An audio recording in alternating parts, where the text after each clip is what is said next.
Thank you very much. The forum is about courage, and I was noticing that it said that courage is going forward in the face of fear, but there's another way of looking at that, and that is to negate fear, to not have any fear. And that can be achieved by embracing something which is larger than yourself. As Isabel Miranda de Wallace was saying earlier when she was up here, that in defense of her son, that overcame any fear because the protection of her own child, of course, is more important than the welfare of her or her own life. And I realized that many years ago when I realized that the protection of this planet was far more important than concern for my own life. And I had an epiphany of sorts back in many years ago, in June of 1975, an experience that changed my life forever. We had come up with this idea to protect whales back then. We were confronting the Soviet whaling fleet off the coast of California, of all places. This was before the 200-mile limit. And we decided that all we had to do was place our bodies between the harpoons and the whales, and that would save the whales. We were reading a lot of Gandhi at the time, and we felt that that would work. So in June of 1975, Bob Hunter and myself found ourselves in a little small rubber boat in front of a 150-foot Soviet harpoon vessel that was bearing down on us at full speed in very rough waters. And in front of us, 8 magnificent sperm whales that were fleeing for their life. And every time the harpooner tried to get a shot, I would block his path, and he couldn't get a shot. And we were feeling pretty good about it. We were saving these whales, and suddenly the captain on the Soviet vessel came storming down the catwalk and screamed into the ear of the harpooner, and then he turned and looked at us down there on our little boat, smiled, and brought his finger across his neck, and that's when I realized Gandhi wasn't going to work for us that day.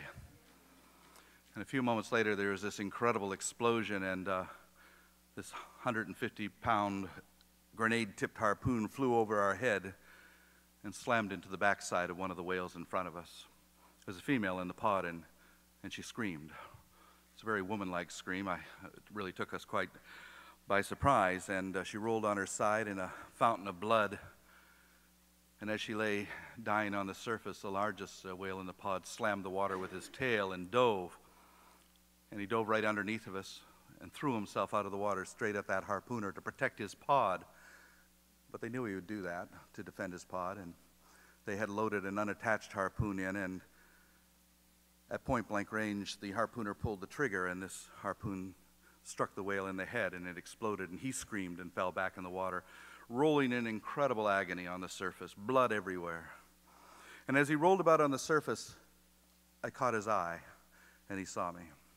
And I saw him dive, and I saw a trail of bloody bubbles coming straight towards us real fast.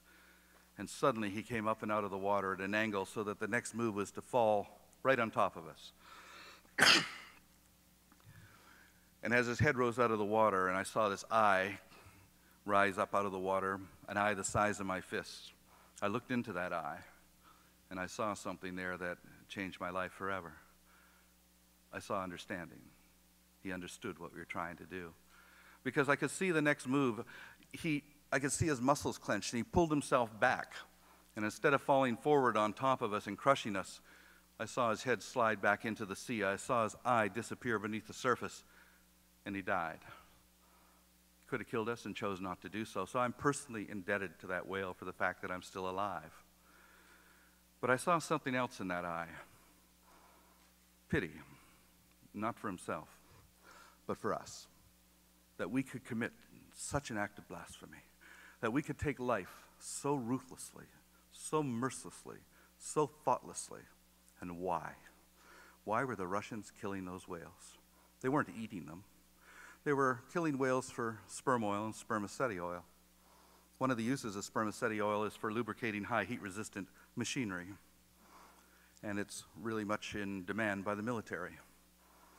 And one of the things that were being produced with that spermaceti oil were intercontinental ballistic missiles. I said, here we are destroying this incredibly intelligent, socially complex, beautiful creature for the purpose of making a weapon meant for the mass extermination of human beings. And that's when it struck me. We're insane. And from that moment on, I said, I'm not doing this for people.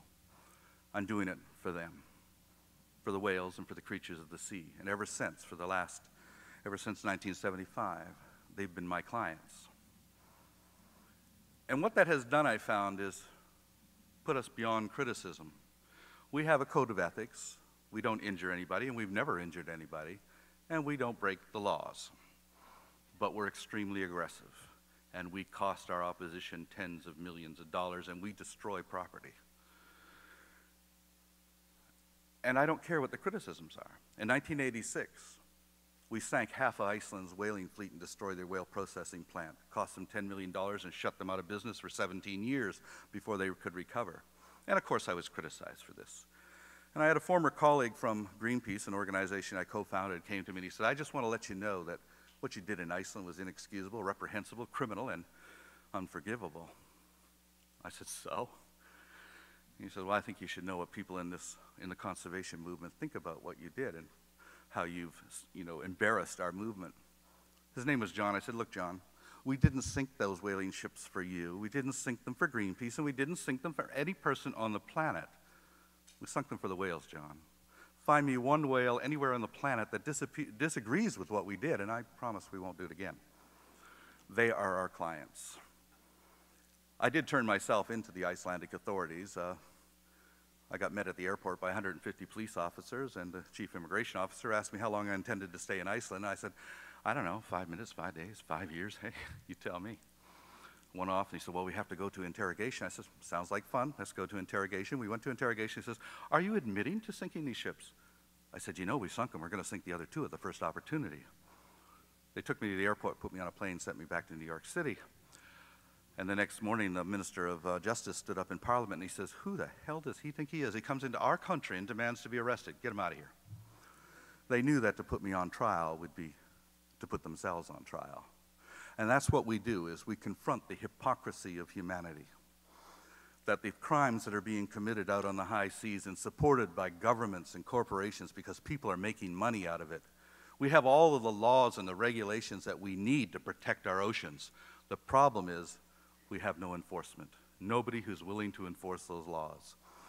Mainly because governments are more interested in bilateral trade agreements and appeasing each other and repaying their favors to the corporations that got them into power.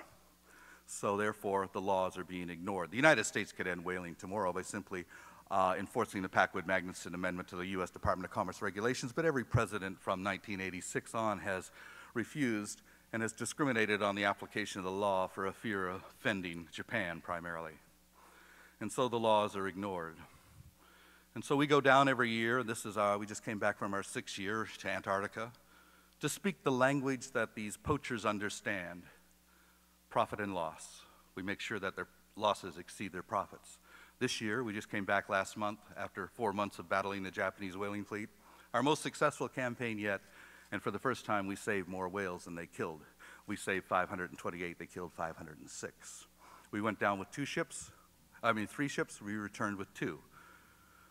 Our vessel, the Adigil, was deliberately rammed and cut in half and sunk by a Japanese harpoon vessel, but yet, not one authority has questioned the captain of that Japanese vessel, even though it was a New Zealand flagged vessel with a New Zealand, Dutch, and Australian crew. So he got away with it. Meanwhile, the captain of that vessel, Captain Pete Bethune, one of my captains, was taken back as a prisoner of war virtually to Japan and still remains incarcerated because he went on board to confront the captain who sank his ship. They charged him with a number of things, including the fact that as a sailor he had a knife, and so they charged him under the Control of Swords Act, by the way, which was introduced by Emperor Meiji in 1865 to destroy the samurai, which makes our captain the last samurai, really.